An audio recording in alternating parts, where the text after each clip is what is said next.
I greet you in Jesus' precious name. It is Saturday morning, the 26th of July, 2025, and this is your friend, Angus Buchan, with a thought for the day.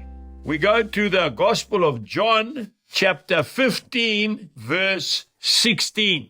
And this is Jesus himself speaking. He says, "You did not choose me, but I chose you and appointed you that you should go and bear fruit, and that your fruit should remain, that whatever you ask the Father in my name, he may give you." You know, I want to speak to you about fruit today. The Lord says we must bear fruit. Yes, we are talking about the fruit of the Spirit.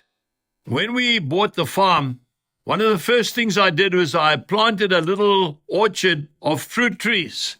I remember I put in 500 trees.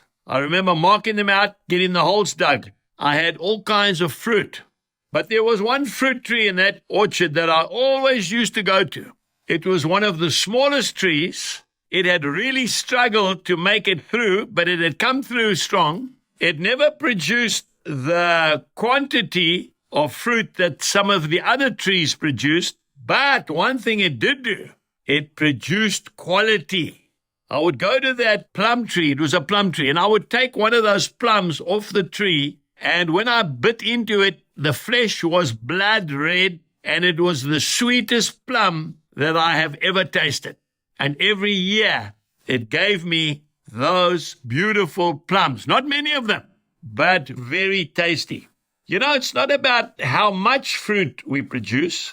It's the quality of the fruit that we produce. We had a young girl, a young lady in our congregation here on the farm. Her name is Sarah.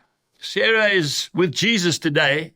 She was always very sickly. She had many operations, but I want to tell you, Sarah had the most beautiful smile that I think I've ever seen. And right up until the time that the Lord took her home, she never complained. She was always quick to greet everyone. She used to come over to me. I used to wait for it, give me a big hug, and ask how I was. Never complained about herself. She was one of God's choicest fruits. Don't be so concerned today about how much fruit you are producing. Rather work on the quality of the fruit that you are producing. We've got a lady in our congregation who makes rusks. Now, if you don't come from South Africa, you don't know what a rusk is. It's a very hard biscuit that you dunk in your tea or coffee early in the morning. It's a must for every farmer. And this lady makes the nicest rusks I have ever eaten in my life. And when Amanda brings me a packet of rusks, I tell you what, my face just lights up. Remember, produce fruit. Don't be so concerned about the quantity. Make sure the quality is top class. God bless you and have a wonderful day. Goodbye.